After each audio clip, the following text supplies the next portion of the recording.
It is 4 o'clock, 4:01. So I will call this meeting of the May 5th regular Board of Selectmen meeting to order at 4:01.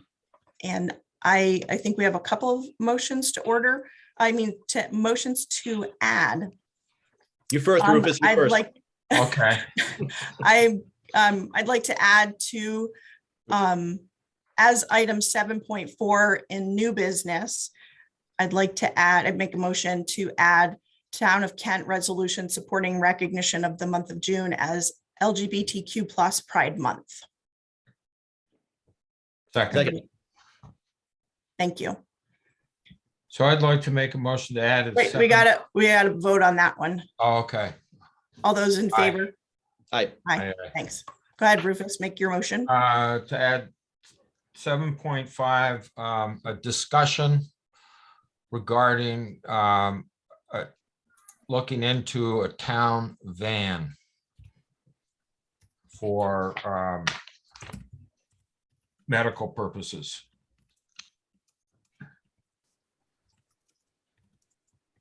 Second. Any questions or comments? All those in favor? Aye. Aye. Then I make a motion, if I may, for under new business 7.6, Kent flag policy. And 7.7, the LGBT pride flag, which is probably related to year 7.4, Jean. Yes, so well, it's up to you. Do you want the two new items or one new item? I would go two. We could talk about the flag first and then the actual request second, if that's all right. Second to both items. Okay, all those in favor? Aye. Aye. All righty. So back to the top. First item is approval of minutes, and I honestly have not had time to review the minutes, so I'd like to leave this on the agenda if that's okay for the next meeting, so I can properly read them. That is fine with me. I looked through them. There was only one minor thing I had, so that can wait a little bit for me. Okay. Correspondence 2.1, April 29, email from Jessica Bourne on Kent childcare needs. Very much appreciate her and Biz's email. I did have a quick chat with Samantha Hassenfluth from the social services director, and she'll be reaching out to Jan and to Jessica. I'm thinking of Jan mom, to Jessica and Biz to connect with them for these discussions. The next item is a May 1 email from Chris Harrington on the resident state trooper. And so some of that was a request to get a resident state trooper here on the weekends. And Andrew works on a revolving schedule on a 5 on. So his Sunday may not be the actual Sunday. So he's 5 on. Is it 3 off, Joyce? Or trying to remember. Yes. 5 on 3 off, but it revolves. So it's not only Monday through Friday. So there are many times where he is here through the weekend. Sometimes he's not. When he's not here, we share that Patrol 1 trooper with Washington and Warren. We have in the past, especially in 2020, 2019, I think, 2020, when we had that big uptick in visitors, we did hire troopers for some overtime on the weekends to sort of help with the overflow of visitors. Chris's concern was with speeding down on Route 7.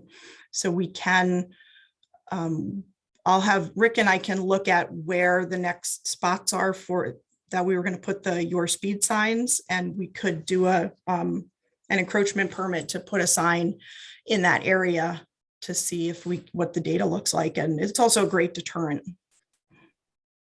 I'll mention that in tonight's noise and traffic committee. Okay. Yep. And then we have a May 3rd, 2022 email from Jim Blacketer on the Board of Finance for an update, which I responded to him on his, he had a couple of requests for updated information ahead of the hearing tomorrow night. Yep, I saw that. Number 3, public comment. I'm going to scan the crowd, see if we have any hands go up or people flagging us down for comment. Anybody have public comment? I do not see anyone raising their hand. So next, number 4, tax refunds. We have 1, so I will make a motion to approve 1 tax refund for the amount of $126.39 as submitted. Second. Thank Third. you. All those, any discussion? All those in favor? Aye. We do not, did we move treasurer's report to the second meeting or had we moved it to the first? Joyce? Doesn't look like there was one in the minutes. Yeah, there was Yeah. not one. Okay, so, and Barbara is definitely doing one-arm paper hanging duty these last weeks with the budget, so we'll look for one. Maybe she can get us one at the next meeting. On to new business, 7.1. We have 2 resolutions, and so these resolutions are basically housekeeping as provided by bond counsel to formally recognize and separate out phase 1 and phase 2 of the streetscape. And again, these are just housekeeping. So the first resolution would be to waive the reading of the resolution titled Resolution Appropriating $2,352,525 for Town of Kent Streetscape Improvements Phase 2 project and authorizing the issue of $2,352,525 in bonds of the town to meet said appropriation and pending the issuance thereof, the making of temporary borrowings for such purpose. You don't want to read the 3 pages of small print? I need a Second. second to go to discussion. I second that. Thank you. Any questions? I will hear that, vote on that motion to waive the reading. All those in favor? All right. Thank you. I will now make a motion to resolve to adopt the resolution titled Resolution Appropriating $2,352,525 for Town of Kent Streetscape Improvements Phase 2 project and authorizing the issue of $2,352,525 bonds of the town to meet said appropriation and pending the issuance thereof, the making of temporary borrowings for such purpose. Second. Thank you. Any questions or discussion? Again, these are housekeeping for bond counsel. All those in favor? Aye. Thank you. I will now make a motion to resolve that the annual town budget meeting be held May 20th, 2022 at 7 p.m. In a hybrid model at the town hall and via Zoom. Second. Thank you. So this is again another housekeeping. This is an ordinance, but again, they've asked us to put this in a resolution. All those in favor? Aye. Aye. Fantastic. Thank you. There's a large crowd of people outside. Let's see. Next, we have ARPA Assessment Committee resignation. I will make a motion to accept the resignation of Craig Bibb. Second. Thank you. I- Any I- questions?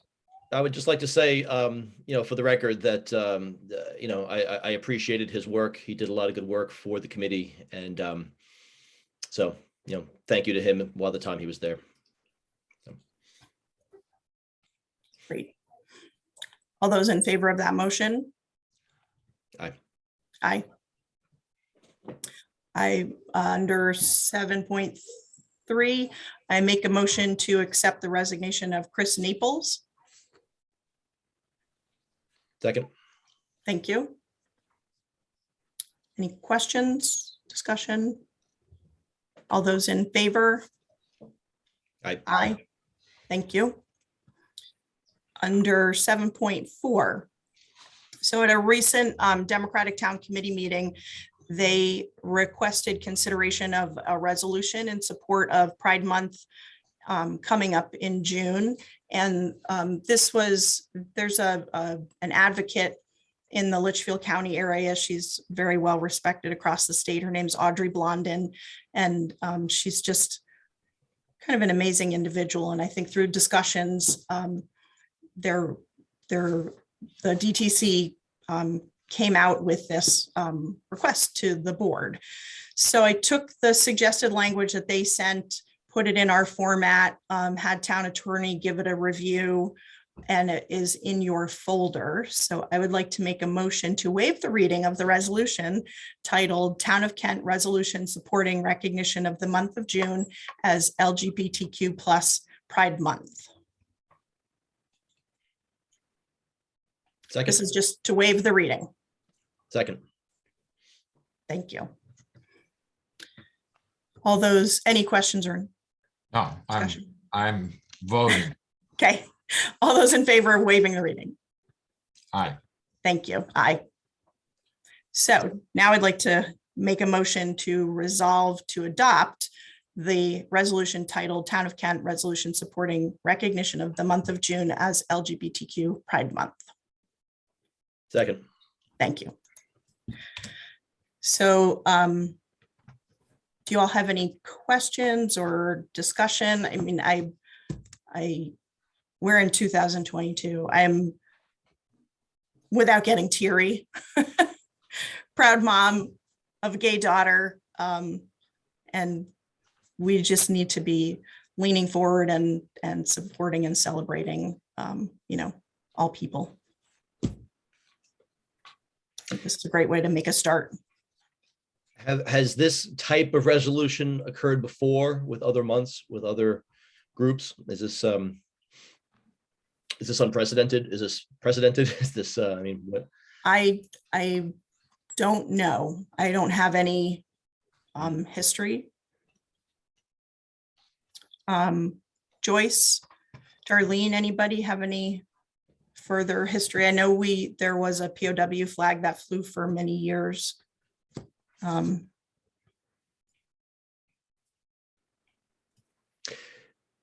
So this is just in recognition of the month. Yep. Just an official recognition with no outward showing of anything. So their request included flying a flag, and that's in the resolution. So that's in this particular resolution. Okay. Yep. So should this pass, then item 7.7 we don't need to talk about. If that's what you wanted to talk about, correct. Yes. I just, when you were saying Okay. your motion that you wanted to add, all I got out was LGBTQ+ flag. So Okay, if that's so- what you wanted to discuss, I think that we're covering it. So this resolution includes covering the flying of the flag at the town flagpole.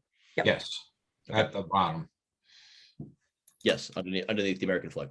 Okay. Right, it has to meet the protocol of the code, the federal law. Any other questions or discussion? Okay, all those in favor? Aye. Thank you. So moving on to 7.5, discussion to look into a town van for medical purposes. Yes, Rufus, go for it. and I did find my piece of paper, so. Okay. I had a discussion, actually, Leo Gio, who is now, I guess, Works for the Northwest COG. Hills COG Health Resource Coordinator, contacted me, and he said that he thought Kent should look into purchasing a van that could kind of run under the RITS program, the Rural Independent Transportation Service Area Program. He said that if the town owns a van, if it's a town-owned van, that van can transport people outside of the borders of the town, as opposed to the buses, like, for example, that the New Milford Senior Center uses, where they lease them, and the problem with that is you have to stay within the borders of the town. But we could look into getting a medical van that would have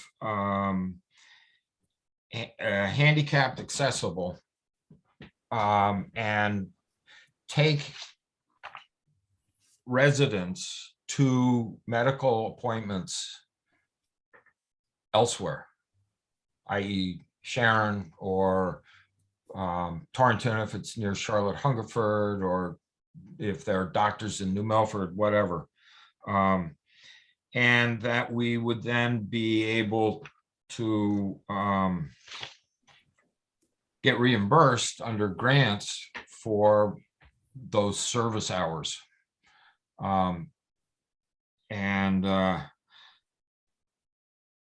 It kind of made sense to me that we have not come up with a solution for our residents regarding healthcare. We've talked about people coming in, possibly getting doctors into town, but there are, I would think, between the senior population and some other folks in town, there are probably people who are struggling to find transportation for medical services. And I think it's worthwhile looking at. He said that Warren has teamed up with Morris to do something similar, and Cornwall and I think Ocean. Cornwall and Goshen have done the same thing. Yeah. So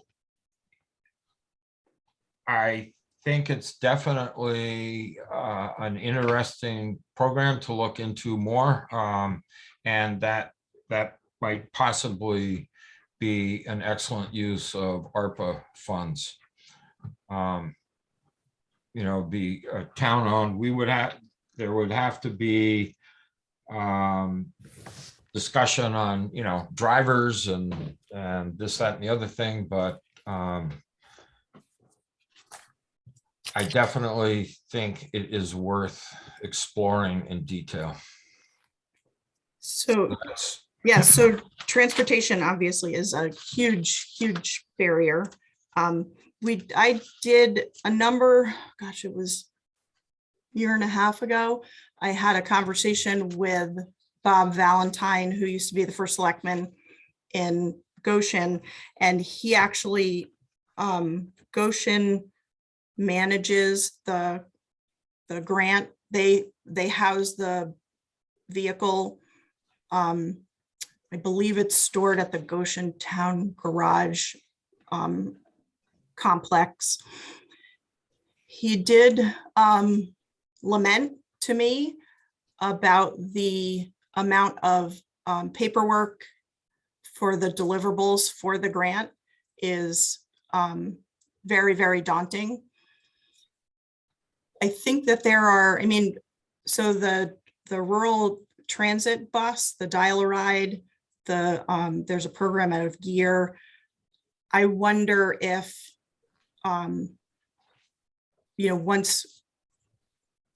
Samantha can come up with some programming, come up with, a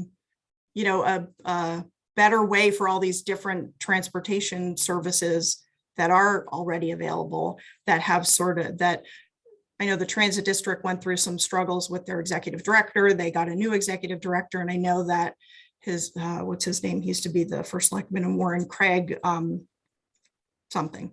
He's doing a great job, and it may, getting a bus and owning a bus, owning another, owning a vehicle, somebody that's going to involve maintenance. I'm quite sure that there's language in ARPA that talks about not using the ARPA dollars for ongoing, these are supposed to be one-time or short-term funding streams that that the ARPA money is supposed to use. And the bus is an ongoing maintenance item. So I'm not sure if that would be an eligible use. I think if you look at other towns who have purchased ambulances and things like that, using their ARPA funds, there are certainly ways of making this a use. But I do think that need to solve it. We Yeah, have had yeah. communication from Nuvance, and I had a meeting with her last Friday, I think, to go look at their telehealth kiosk. And she talked again about providing sponsorship for transportation to medical appointments vehicle. And they have that infrastructure already in place through one of the arms of Danbury Hospital that does they do wheelchair van transport. So they have the vehicles, they have that infrastructure. And I wonder if that might not be a great way to go, because if they sponsor it, then they're paying for it. And they have the infrastructure. So we're not maintaining a vehicle. We're not, having to find drivers and what kind of license would they need, that sort of thing. Just another thought to solve True. this. All I'm asking is that we give it serious consideration, because I know that some of what has been going on in terms of transportation in the Northwest Hills has not worked out as well as it had been planned. And so, Warren, Cornwall, Goshen, Morris, they've all turned to this route to address the needs of citizens. I think it's worth at least more dialogue and more discussion. So that's why I wanted to bring it up tonight.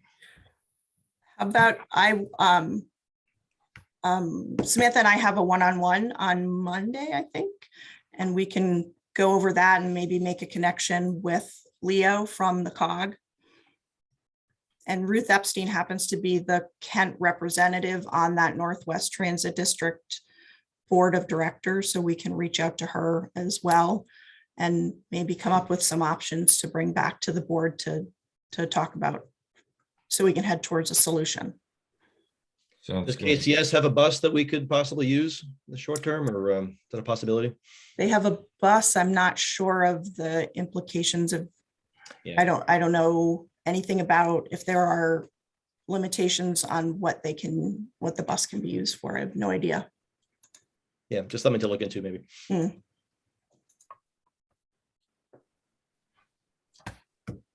Okay, Thank you. thanks, Rufus. 7.6 Kent flag policy. All yours, Glenn, sorry.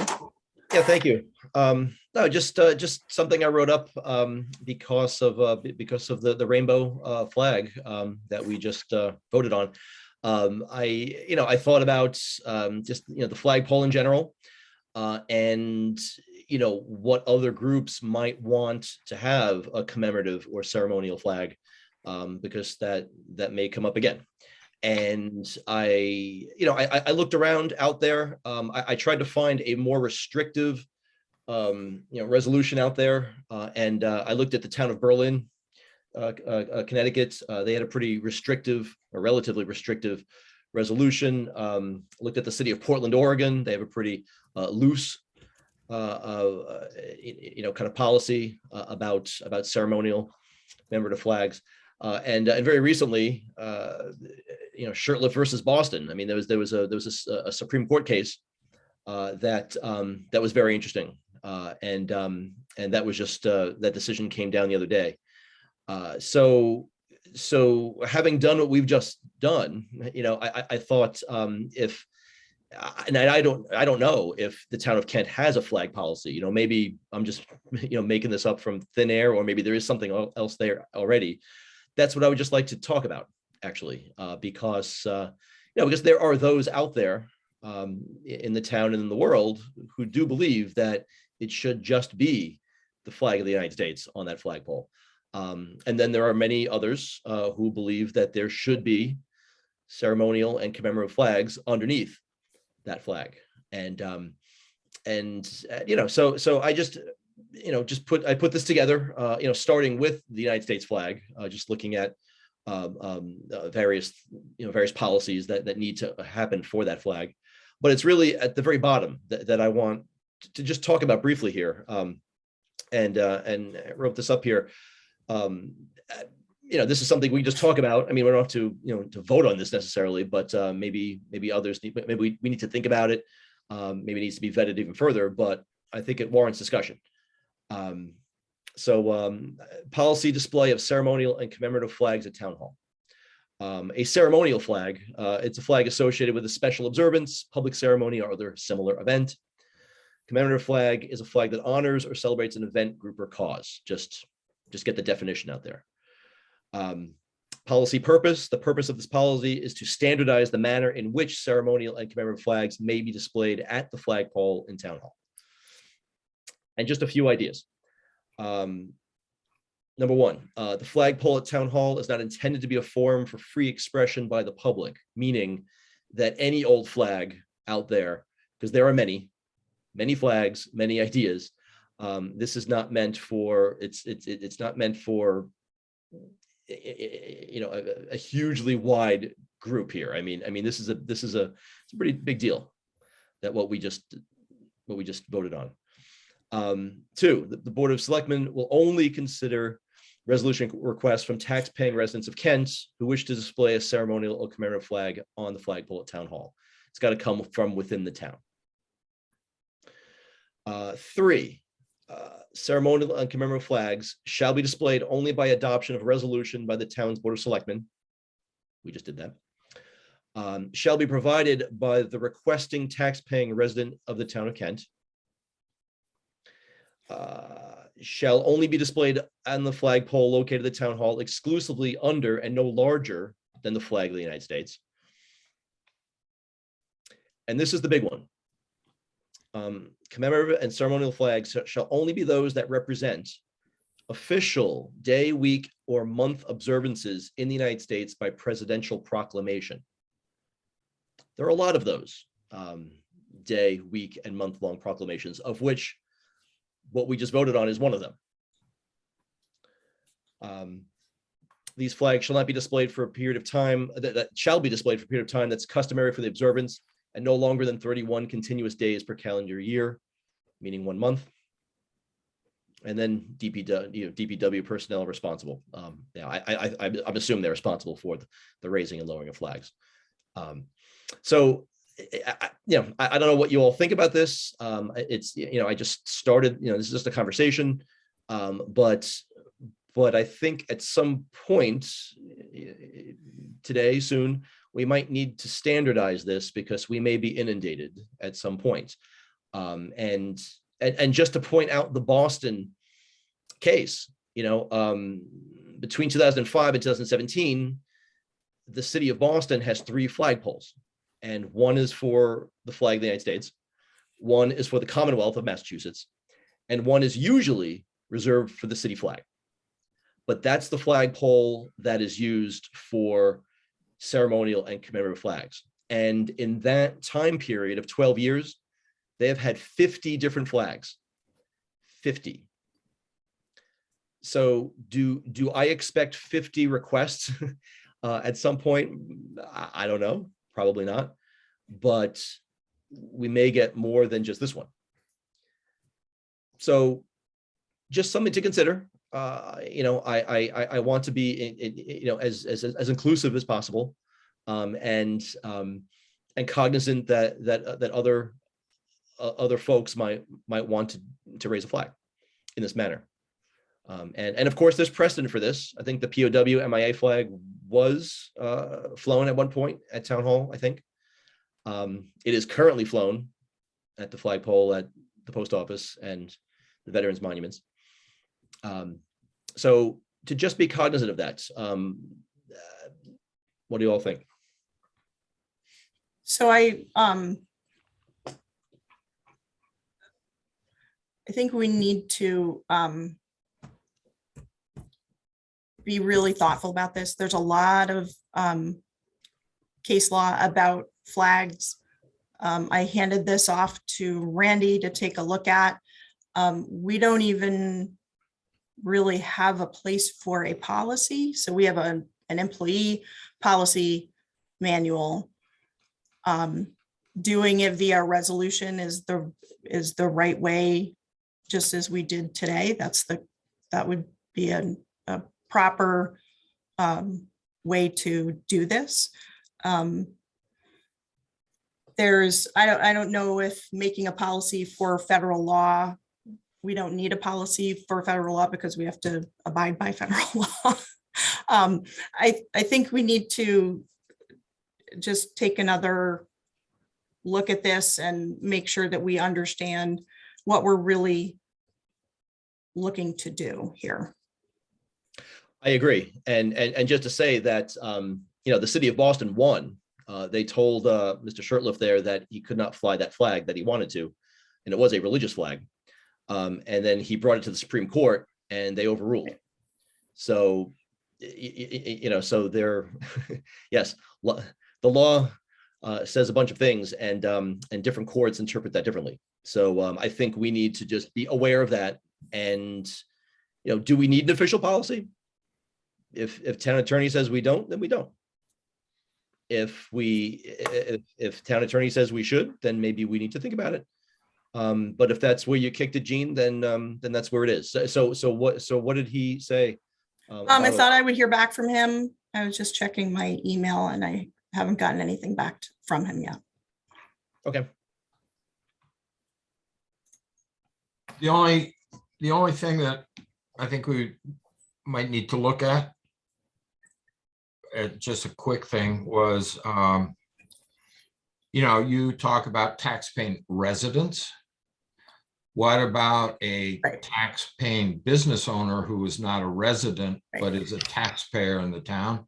I think we need to possibly include that group. Yeah, and I think before we really get in the weeds on this, because this just came into the folder, it's with Randy. I think we can all take a couple of weeks, do a deeper dive, wait to hear back from Randy, and then come back to have a, see what he says, and then, make this, if we want to make this into a new, I don't know what we call it yet, resolution, or Sure. I'm not sure, but I think it makes sense, and it's prudent and is efficient for everyone's time today to consider it and keep moving on. I agree. If it's in Randy's hands right now, then let's have him give it a go over, and we'll talk about it again. Okay. Thanks, So, Glenn. Thanks. So did you want to, Oh, do we want to strike pass on 7.7?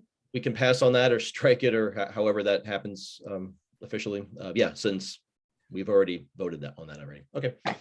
Kick that one down the road. Thanks. So moving on to old business, and I think I might have been saying the numbers wrong.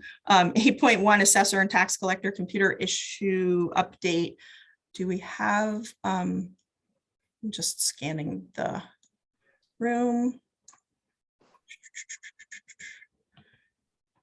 We have someone on that, it just says Zoom user. Could we get you to rename so that we know who you are?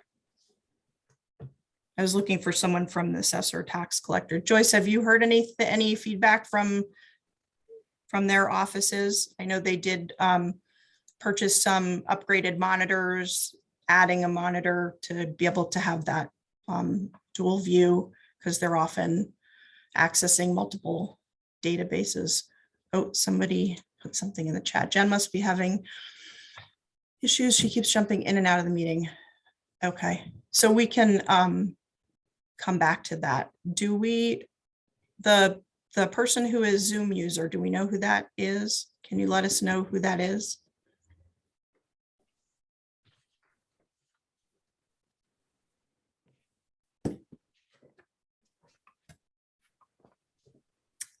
I'd really love to know who that is. But we will continue to move on. Salary review.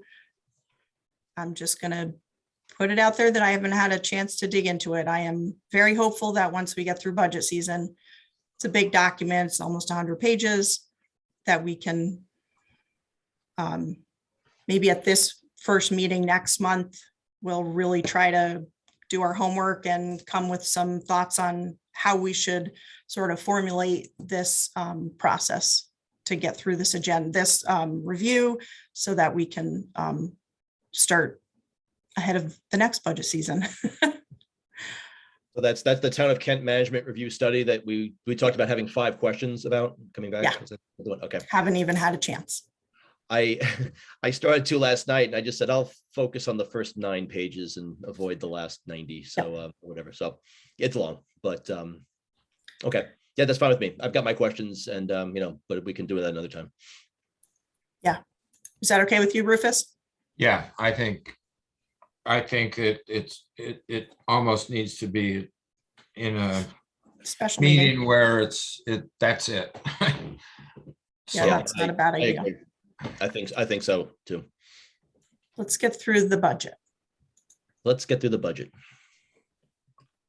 Town hall, large meeting room, video conference system update.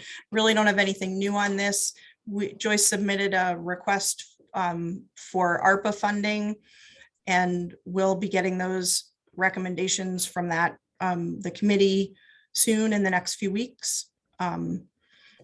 You've got the 2 quotes in the folder. They're pretty much in the mid-20s, both of them. So we just need to wait to see if we have funding secured from their recommendations or if we need to move further out on that. Darlene, you have your hand up. Sorry if it's been up for a while. So am I understanding you're suggesting that we're waiting for the ARPA application and process for approval for funding for this? We're waiting to hear, so they have a report coming out in the next few weeks. And that is currently the funding stream that we're looking at to fund this project of about, it's probably going to be $26,000, including the, additional any electrical, carpentry, technology, wiring, etc. And did you look at my suggestion of the use of my discretionary account plus the additional monies that I have available in my assistant salary line? I made that suggestion last month's meeting. Yep, and I did not. How Okay. much do you have enough to cover the entire thing? And is there? Potentially. And I guess my other question would be even though the decision is made by ARPA, when are they even going to be making decisions? Because even if next month they put forward a suggested concept of how you're going to have those applications put forward, isn't there still going to be a period of time for organizations, individuals to put forward applications? So you're still looking at a 2-month period of time? At least, possibly? What, Glenn? Can I speak a little bit for ARPA? The committee's close. We may need one more meeting. We are going to need one more meeting. But those are recommendations, and that will be to the Board of Selectmen to make those decisions. And so I'm pretty sure it's going to be very quick once the report is done. So then I guess I'm jumping to the question about ARPA. I'm a little bit confused. When did we put out a general application to all organizations to apply for ARPA funds? I know we put out a general, are you interested, or did you fill this survey out? But when have we put out an application that allowed that one organization that might not have followed along, and then all of a sudden somebody sees them on the street and says, oh, you could qualify, you should apply? When did we give that timeline available to organizations and or individuals? The group we did talk about the application process. We talked about modeling an application off of, I believe it was East Windsor, you know, at the meeting just yesterday, and Barbara presented that. So that presentation, how that will be done, will be presented to the Board of Selectmen very, very soon.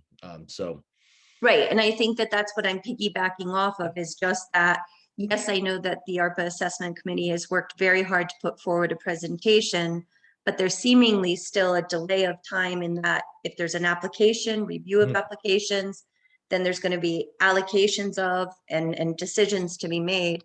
And Jean, as you know, the bill passed, and it was passed upon passage as far as managing remote hybrid meetings. So I really don't understand, and I'm again on record of just saying to the Board of Selectmen, I'm not sure why we keep pushing this off instead of managing it to get that room up and running to facilitate these meetings to the best we can do. So there was no application process to answer that question. Correct. I'll talk with Barbara about the funding that you have, that you said that you have available in contingency and your assistant line, and see if we can patch together that funding. Sorry. It's just been very busy, and then we put in the request. And I am looking at the notes from last meeting, and Darlene did say this, you know, so it's Yep. there it is. You know what? I'm not saying she didn't. Yeah, I know. Yeah, Not I at know. all. But unfortunately, we're really affecting the process of boards and commissions to be actually managing their meetings now based on compliance of state statute that's been passed. And we haven't even jumped into that whole making sure our boards and commissions are aware of what the new passage was and how they should be managing them, because we don't have the adequate equipment to be facilitating those meetings. So the boards and commissions can continue to do those remote meetings. What changed was the expiration date, right? Because it was that April 30th. And in-person meetings must be managed hybrid. It is no longer where it's just giving the Zoom link to the members. That's my understanding of the bill. Again, I'm on record as giving as much I understand. advisory Mhm. to the selectman's office as I possibly can. And I keep providing that advisory, trying to push this along. And so again, it doesn't fall on my shoulders in the scheme of, at the end of the day, it doesn't fall on my shoulders, but I just like to be on record. I keep trying to push the selectmen along with this. Okay, thanks. Donna, you have your hand up? Yes, Sorry, I I just, can't see everybody. okay. I guess for me, there's just a high level of frustration. I don't understand what the decision-making process has to do with the ARPA funds. Why are you not making a choice onto which way you're gonna go? At least do that. It would at least be a light in the tunnel. It might not be that bright, but there's a light at the end of the tunnel if you at least make a decision. It's been tossed around and tossed around. You've gotten recommendation after recommendation from Joyce that you keep throwing aside. Why? And the level of frustration because of that is immense. All you have to decide is who you're going to go with. Then you find the funds. It's not you find the funds and then who you go with. It's make a decision. We're going to do this. We're going to go with this guy, and then we'll pursue the funds. I don't understand why this is such a hard decision to make. It's absolutely mind-boggling to me. It's just mind-boggling. This could have been done in May of 2020, and it wouldn't have cost the town a dime. Mhm. But because there has been no decision made by this board, everybody now is again in limbo with the new law that went into place, which does, as Darlene stated, say you are either hybrid or you are Zoom remote. There's no in-person with just certain people getting links. It's no longer that. It is now very, very distinctly clear, but you have to make a decision. I don't understand why that hasn't been done yet. Someone can explain it, that's fine, but I have not heard a good explanation at all. 20 minutes before the meeting, Joyce and I had a conversation while she was on her cell phone, and that was what we talked about, was getting the funding. But if I will put the two proposals side by side and make a decision, and then I'll work with Barbara. And you're going to do that tonight? I don't know if I'm going to do that tonight. Barbara's not here. Well, why isn't that a decision that's made by the board? Why? I mean, the information has been submitted to both Glenn, you, and Rufus.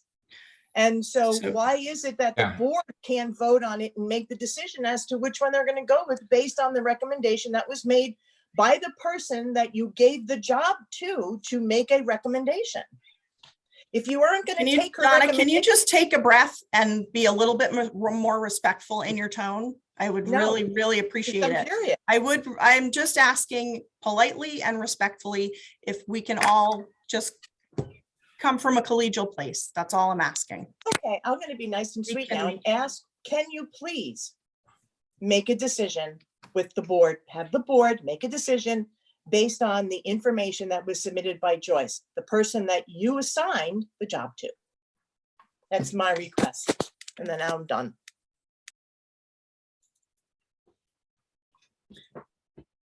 Joyce, do you have those documents in front of you that you want to make a recommendation, one versus the other?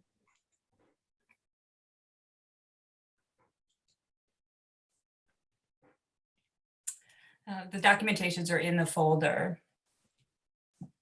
So it looks like the Litchfield stereo is $24,068, right?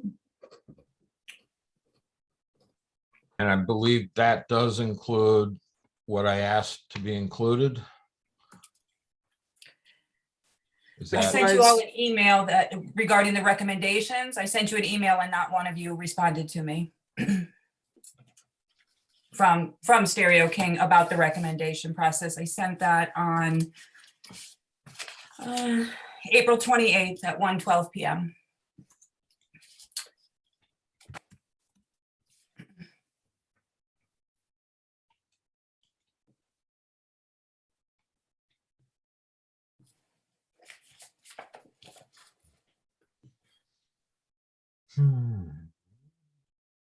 Basically, he said that this Zoom setup is fairly new. He hasn't installed it exactly like this. Usually he works with residential workplaces, and he's also booked until July. So if you're still interested, he'll continue to work up, but that was his response. I sent it to you all asking how you would like me to move forward. Sorry about that. That's okay.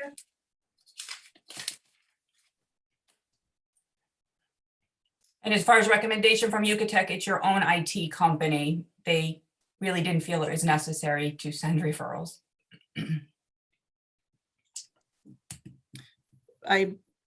just looking at this email now.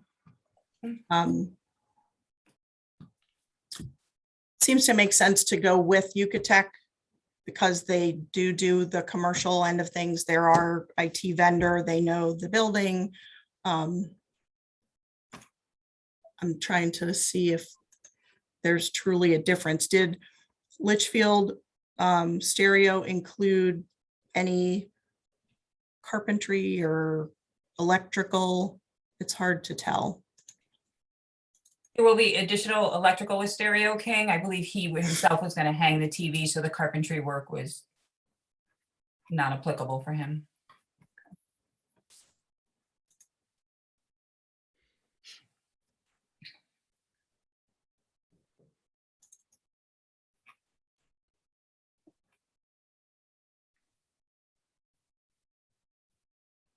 And also, it doesn't include, there was a piece of hardware, right? Wasn't there an iPad or something, a Correct. tablet of some sort, not to be?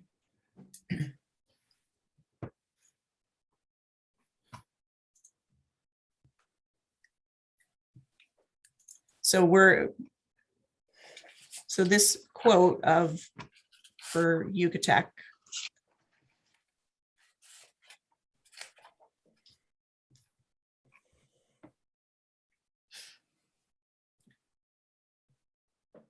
Is 13,276, right? Mhm. But then there's other costs, That's correct. I'm not including the, like, not to be a knucklehead, but what I would hope to have seen is a spreadsheet that had, here's the equipment, here's the carpentry, a ballpark number, here's the ballpark number for the electrical, here's the two bottom line numbers.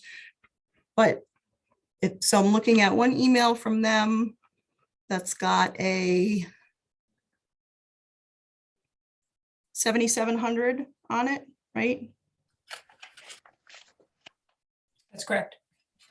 So it's 7,700 plus the 13,276. Correct. Are there any, besides electrical and carpentry, is there Okay. anything else on the Yucatec? So is it also that 586520? That's on another part of that email that's in the folder? That is sideways? I'm sorry, what number? There's a 8.4 Yucatec video conference quote. So there's an email that on the second page, the bottom number, subtotal of equipment to be installed, 7,700. But then it says additional considerations, final setup, training, establishing procedures, writing instructions for staff, electrician, if required by code. And then on the third page, there's what starts to be a cart, looks like a shopping cart with a list of the items. And No, that, he's just showing you the materials. That's what's included in the equipment. that's inclusive. That. Okay, so, It is that CDW. It's in $7,700. okay. So their total without carpentry, without electrical is $2,976. $20,976. Mhm. Do I have that correct? That's what I surmise. Okay.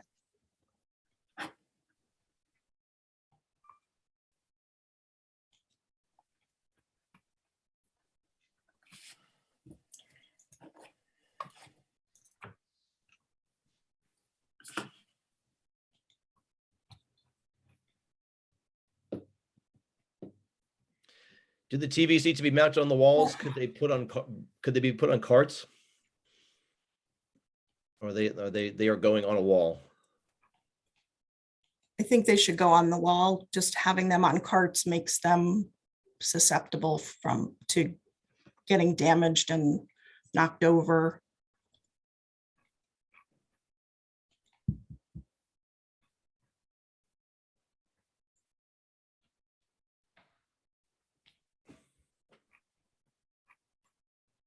I'm just trying to make sense of all of this. So the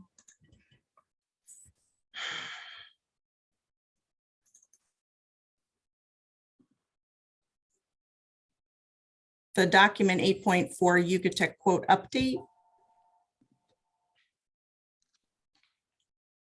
to me, looks like it includes the Logitech rally.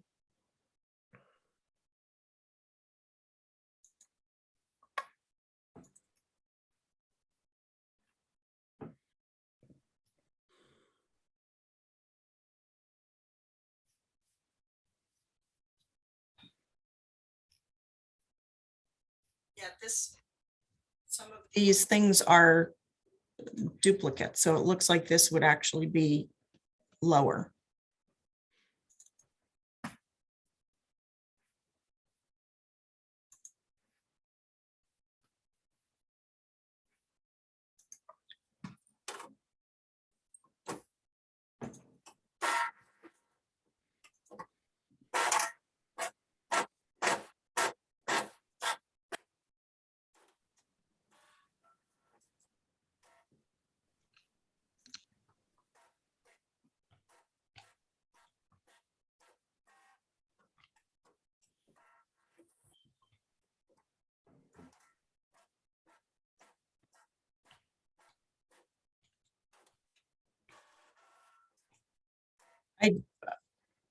Joyce, unless you tell me that you're confident that the Yucatec number is 20,976. I feel like Not there's like confident. I wasn't confident duplication in of, the entire proposal that they submitted. I'm a little leery of a company where you can't even understand their proposal. well, they had a proposal, but then there's also an email in the folder, so I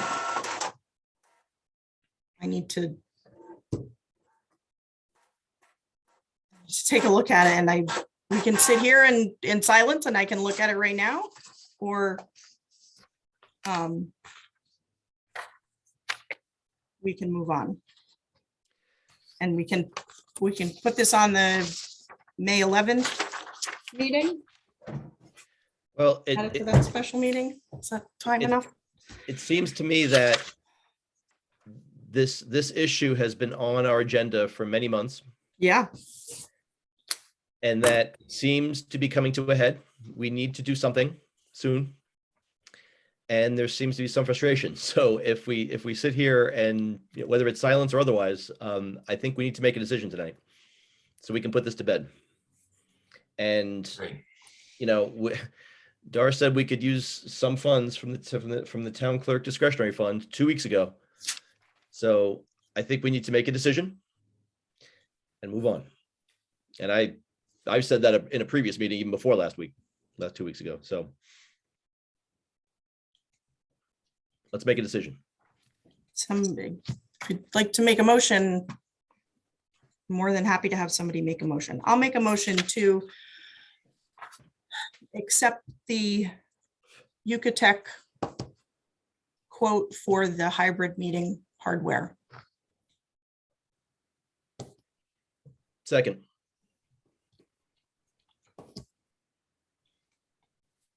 Questions? Again, I find their proposal to be very unprofessional, full of question marks, and I think when you add everything up, it'll probably be pretty much the same as Litchfield Stereo Design. So my feeling would be to go with Litchfield Stereo Design. Okay, so I made this motion and we're in the middle of this motion and I understand. And we're in discussion. Feelings. Yep, absolutely, absolutely. So we had asked for a quote from them, from both of these folks, a number of times, right, Joyce? We asked them to get back to us in a really short time frame. Litchfield, Stereo King they put us off for a couple of weeks on the requote, right, Joyce? He was waiting for vendors. He was waiting for vendors. It does make me nervous that he doesn't do commercial installation. We have a vendor that we have a current relationship with who knows the wiring in the building, knows the hardware that currently exists in the building.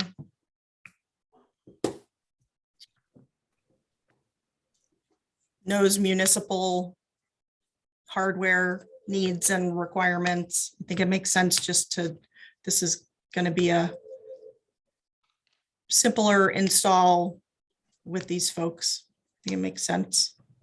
Why is it that they can't pull the wires themselves if they know the building so well? What do you mean? That's not included in the quote. Because that's an electrician's work. It's not the IT, the vendor. Just like they wouldn't quote carpentry. They wouldn't quote electrical. That's, from what I know, that's customary. They would sub that out, or we would sub that out.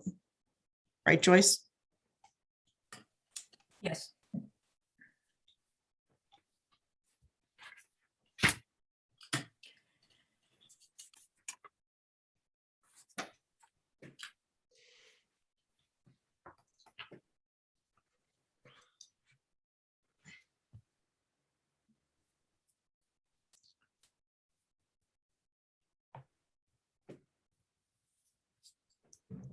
Yeah, you're talking about that whole on the second page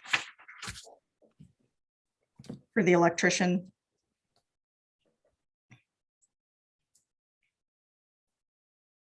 Rufus, Hmm, you're talking about the I'm second sorry. page on the quote From you. where it says electrician and then carpenter, and then they didn't put a cost. Right. Yeah, that's because they don't have electricians, they don't have carpenters.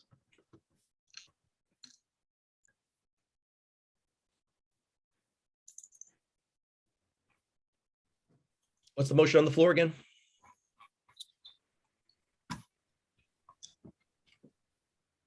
I think the motion was to go with the Joyce? UPEC quote, which I find very amorphous and unprofessionally presented, but I'm not. So Rufus, you're not Except- comfortable. I'm sorry. I think the other one is much Accept clearer. Yucatec's quote. Nope. What was that, Joyce? To accept Yucatec's vote for hybrid room hardware. You can do-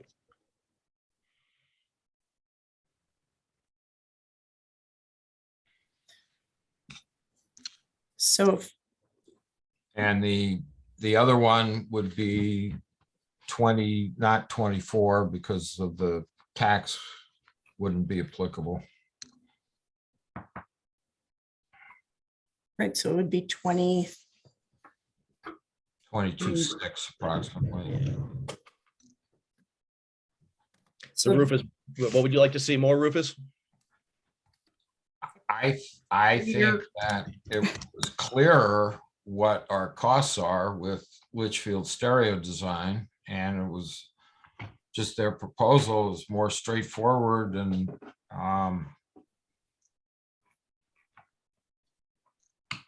so I think it would be 22,443.26 would be the total for that. And so from in looking at these two quotes,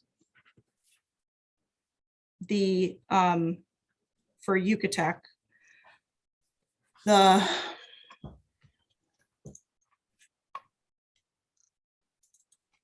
the update.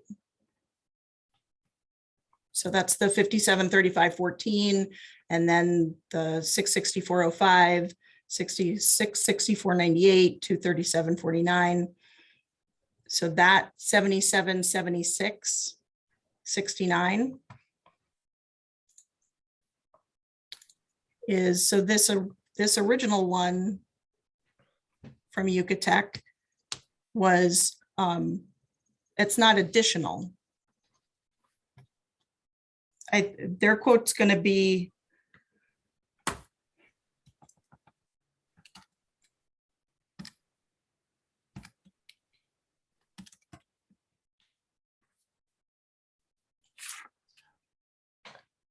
I mean, it should be clear what their quote is, not, we shouldn't have to be trying to figure out. I think it's very poorly done. And I'm not sure that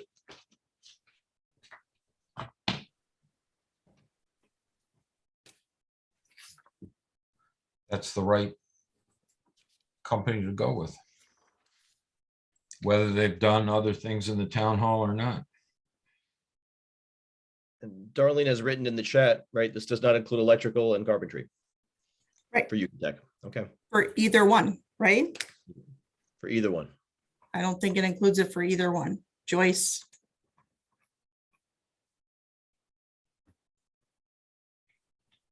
Electrician to install power outlet for TV and components not included in this proposal. System dependent on reliable network router and Wi-Fi not included in this proposal. Assume router will be supplied by the cable company or client and not included in this proposal. Any service calls related to router Wi-Fi not included in this proposal and will be invoiced as need. System to be run via mobile device or iPad, tablet, phone device not included in this proposal.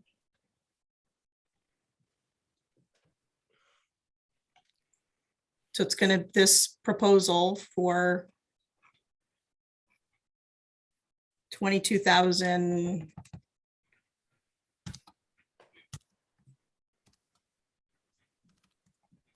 22,643 is going to also, you're gonna need to add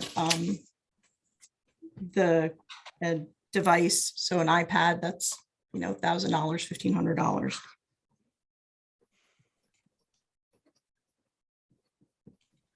And, you know, Yucatec's gonna need to be involved in this if we were to go with Litchfield.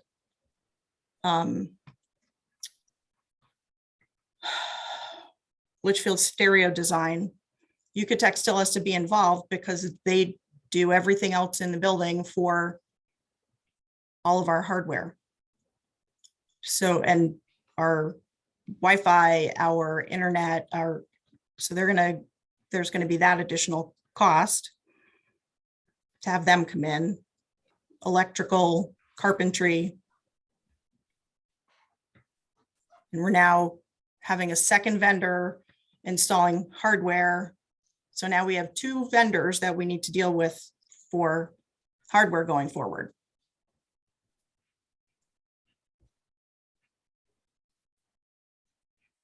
It, to me, makes sense. We make one phone call to Yucatec if something's not working. If we go with Litchfield Stereo Design, now we have to make a phone call to Litchfield Stereo for that stuff, Yucatec for everything else. And So everybody in Litchfield town hall Stereo is gonna be everybody- $4,000 more. Is everybody in town hall pleased with how Yucatec has handled problems up to date? Up until now? I'm sure that you'll get lots of feedback about folks That they're not happy with Yeah, tasks or what have you.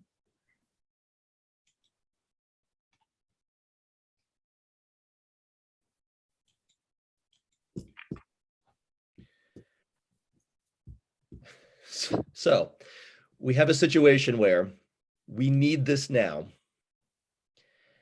We have some quotes that that aren't inclusive of everything, including electrical or carpentry. So we don't know exactly how much money we've been working with. And we have question marks all over the place. Yep.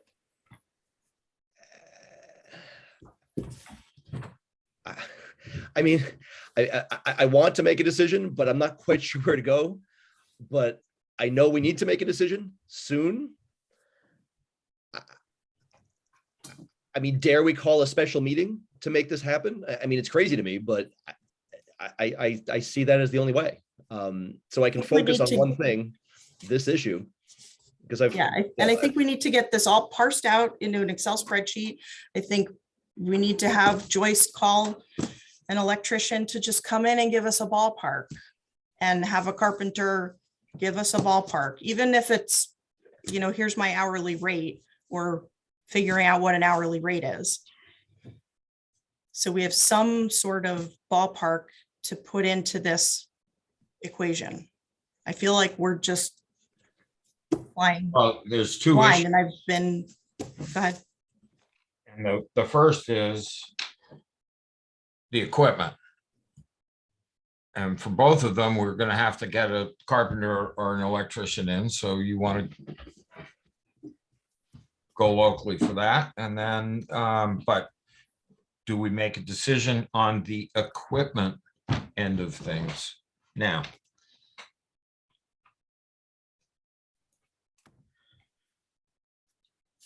Well, we don't even, not having the, I mean, we can go and look up the cost of an iPad.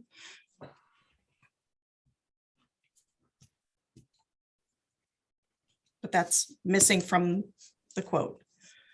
I think it's from a just managing all this stuff standpoint, having one vendor is going to be less complicated. I don't even know what the cybersecurity implications are for that system moving forward. I don't know if Litchfield Stereo Design understands all that, those needs and that end of things for a municipality. Well, that wouldn't be, that equipment would feed into the town hall system, and that would be a completely different. Cybersecurity is the system End to setup, end. not the individual pieces. Sure, sure it is. You need to make sure that all of your hardware is secure hardware out of the box.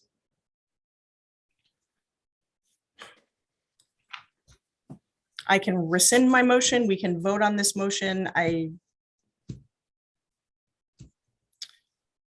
feel like we need to just knuckle down and focus on this, and I'll fall on my sword all day long, if that's what you all would like me to do. Take the You blame don't- for this. you- It's you completely don't my have to- fault. Happy to do it. But I feel like I need to, Joyce and I need to do a little bit more homework. We'll put it on the meeting for the 11th. Because we now don't have the ARPA piece on the 11th. Really, the 11th was just going to be the approving the agenda for the town meeting. And then by then we can have some sort of numbers back. We'll have a nice cogent spreadsheet that we can just look at the numbers and make the decision then.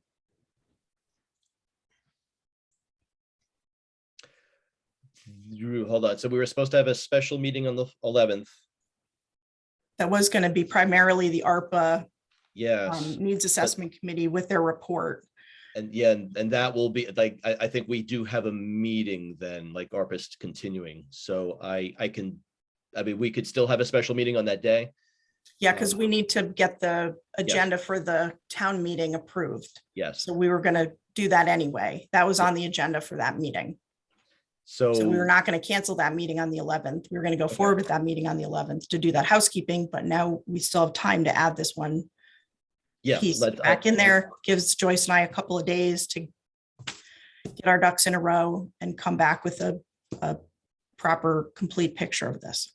Could we go early in the afternoon on the 11th? Like 3 or 3:30? I mean, if we have our You ducks have a lined up, Swift House Task Force at 3. Right? that's happening then?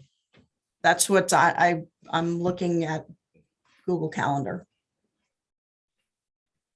Joyce says that's, That's our proposed meeting dates.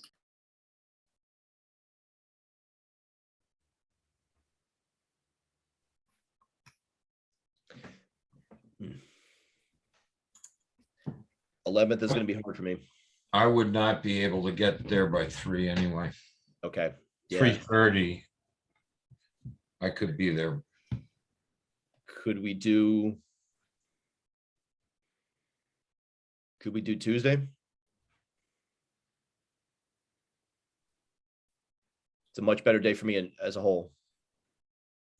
I can do between noon and I have to be wrapped up at 3. I'm okay with that. That's not, that is enough time. It's not enough time. That, It is enough time, Oh, it is. Okay. 48 hours. Yep. I could do that. that is not good for me. No. About the 11th at noon. That I could do. Yeah, I could go super early. Actually, I can go even in the morning.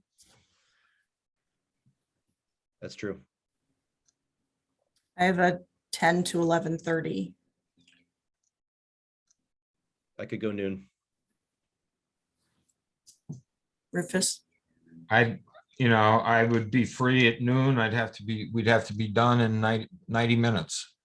I have things on in the afternoon. yeah, and I have a 2 o'clock, so I think 90 minutes. Let's aim for that time. Have a hard stop and we have to get it done. 90 minutes. So Joyce, can you just change that time for that meeting? We'll have to put a new agenda out. Right. So what are the 2 items on the agenda? So Will be to make a I'm- decision on which vendor we're getting. yep, hang on one second. I just want to, so that we keep everything in order, I'm going to rescind my motion and I don't know who seconded the motion, so I need that person to rescind also. Glenda, Thank- I rescind. That was me. Thanks. Rufus, go ahead. And then the other one was about the hearing. No, the town Maybe meeting, we that's need to the town set the meeting. agenda. Except That's the- housekeeping. So I don't even see how it would take more than an hour Yeah. at most. Don't Shouldn't. jinx us. If I'd like to see,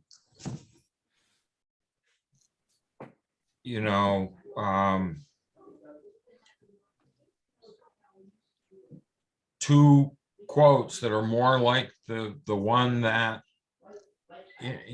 Litchfield Stereo Design. It's very clear what you're getting.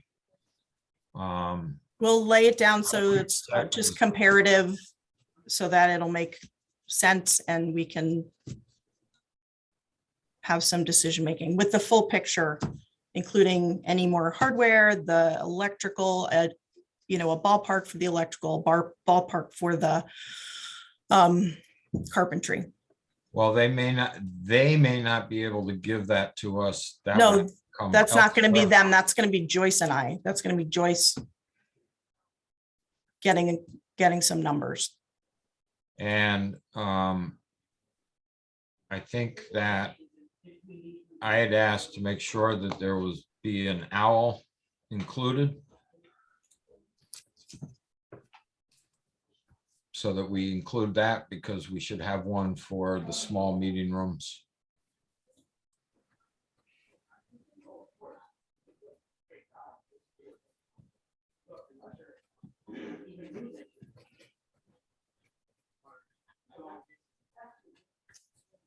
Okay.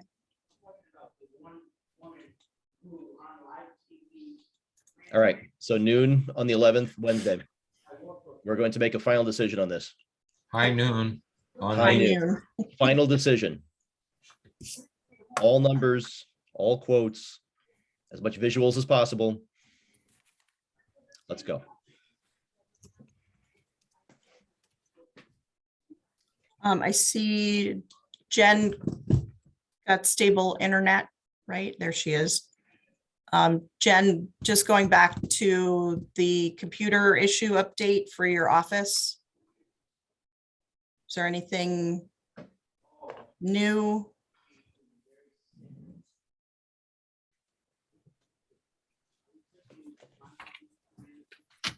Sorry.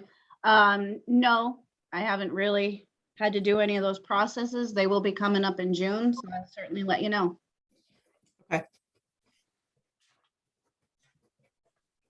You have you got the new monitors and those are all installed? Up and Yeah, running? that's nothing to do. I had the new hard drives installed. Mhm. That was the main thing. Yep. Okay, thanks. And Debbie had a problem fixed that nobody seemed to know about, so I think that helped her. But we'll see when it gets closer to tax time, how everything is really working. Okay.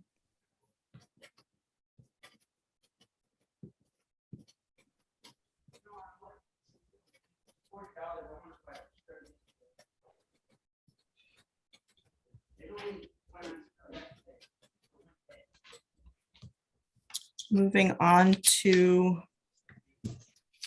8.4, old business, emergency management director job description.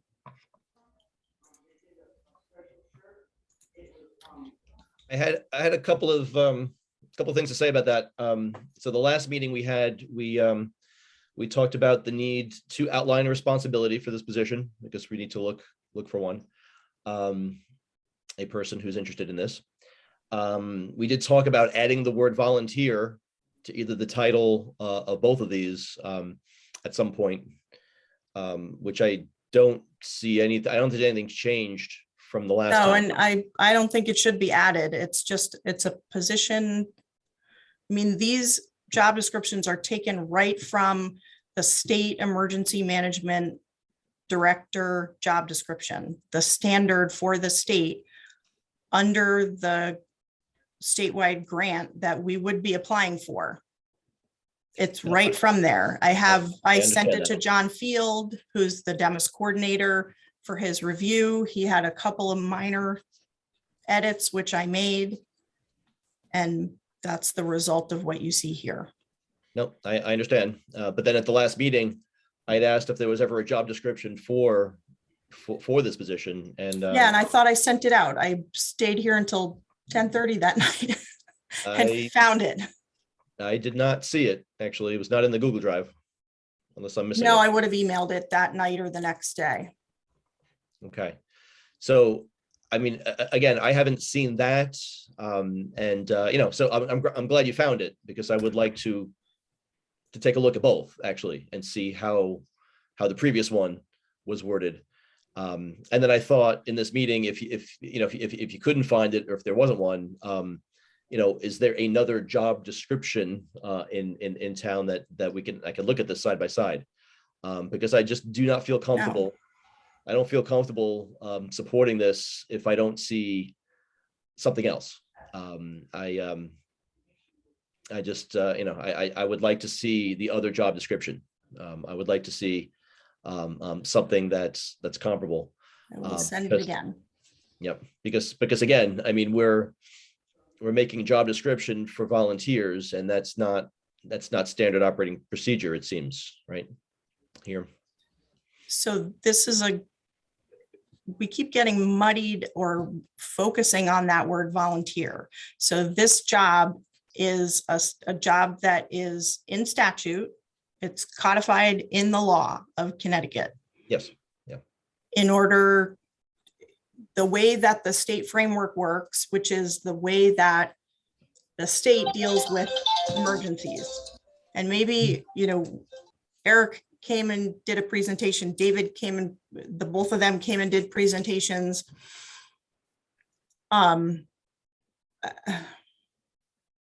Maybe I can try to send you other information on how emergency management is, how we get to local emergency management, if that will help. But You There's- did find the previous one, right? So you did find the Tony Amon, right? yeah, I think it's Right, yeah. undated and I can That's- send it off to you guys. That's great. yeah, I would just like to see that. I'd like to see that in the Google Drive. I'd like to, just digest that, and Probably from 15 years ago. that's okay. That's okay. And if Gene, if there's any like other municipalities, actually, I mean, so this is based on Demis and all that, like, is there another, another town? I would just like to see, because I haven't done job descriptions here, and this one, we need one, but again, this is a position that the town of Kent has had for what, 20 years, and you said that Tony Amons was 15 years old. I mean, this is just something that I'd like to flesh out further and see other examples. So this is when it comes to creating job descriptions, you wish for a standard that you can use, Sure. rather than having to write one and flesh out and come up with it on your own. This is like best case scenario, to have a standard that the state is looking at. Sure. But again, it's just, I do want to see one that was done previously by the town of Kent, and another municipality would be great. I'd like to see how these are written. Can you screen share those, Jean? Yeah, And there are some comments in the chat. hang on.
So I don't believe there is, there's no date on this.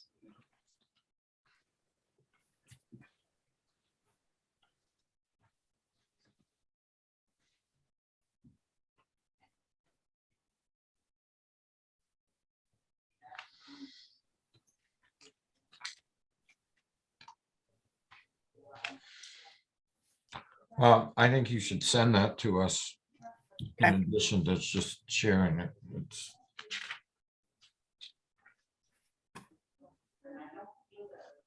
So I can ask John Field for some other towns, emergency management director and deputy job descriptions. Yeah, that'd be great.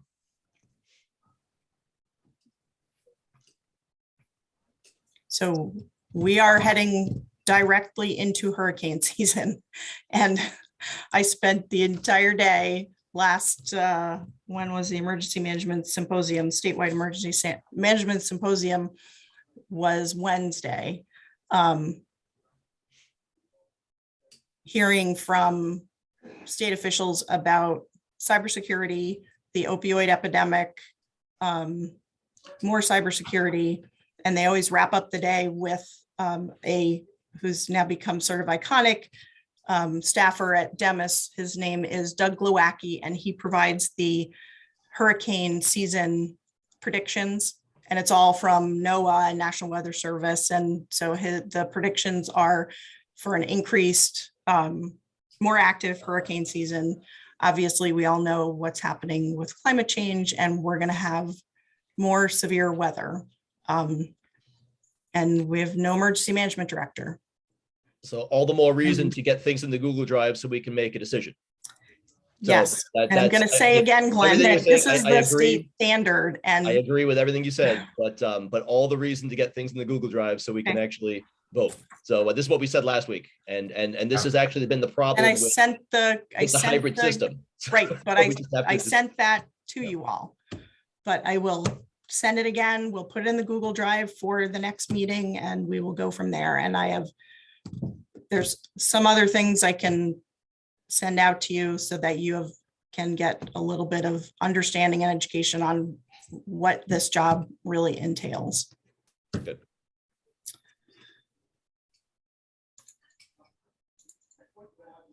Sorry, I'm just trying to find my place back again. Pandemic update. So our numbers, the upward trend in cases across the state is mirroring pretty much in every town. Seems the southeast corner is doing a little bit worse. There, I think it's New London County, their CDC. So the CDC has now has community levels, and that is to guide communities, to guide counties, because largely the country is county government, guide them on things that they should do, things that, whether it's putting masks in place or it's just monitoring. So right now, the rest of the state is at a low community risk level. New London recently changed to a medium community risk level, which is pretty concerning because we were all hoping that we would be heading in an opposite direction at this point. Our numbers in town continue to go up slightly week over week, just as the state's numbers. I think we're over 10% statewide now. They're seeing a lot of folks who are having those, positive tests, even though they've been vaccinated. So this latest wave is highly, highly contagious. For the hearing on Friday, where, as everybody saw in the email that went out, we're recommending, and we're going to ask everybody to wear masks who are going to be here in person. So we're continuing to have discussions. We have regular open conversations with Torrington Area Health Department, with Demis, with DPH. The numbers for testing are still pretty low at the test site. People are not taking advantage of that as much as they were. I think that's a lot because there's so many home kits available.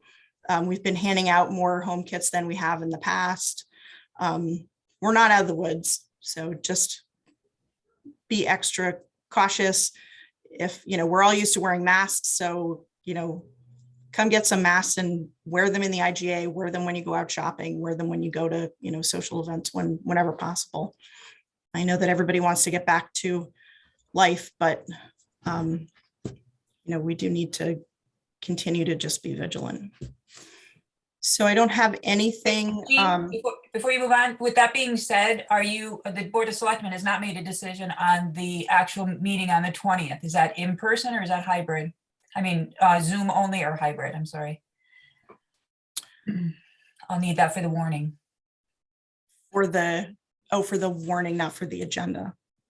Well, for the agenda, which is the warning, which is the agenda. So can we make that decision on Wednesday at that meeting when we approve the agenda?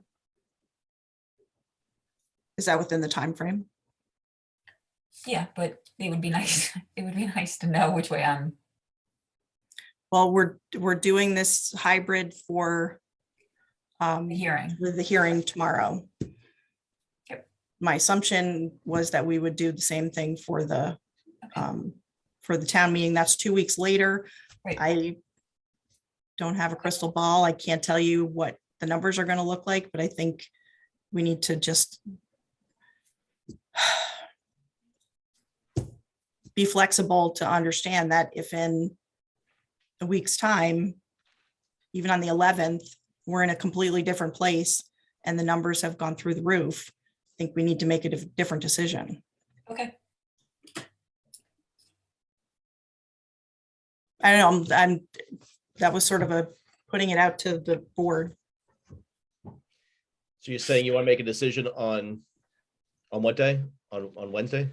I'd prefer to make it next Wednesday, just to have another, 6 days to see where we are with this latest wave. Because if in 6 days from now, the numbers are through the roof even worse, I think we're going to be making a different decision as to how we want that meeting on the 20th to happen. That's fine with me. Me too. And the last item is the Betty update. I don't have anything new on that. We're still working out schedules to get them down here for a site visit, but we'll go forward from there.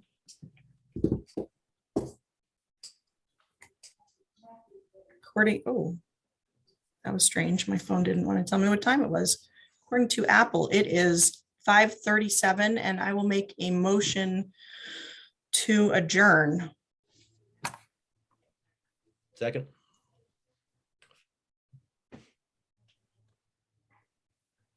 So moved. All those in favor? Aye. Aye.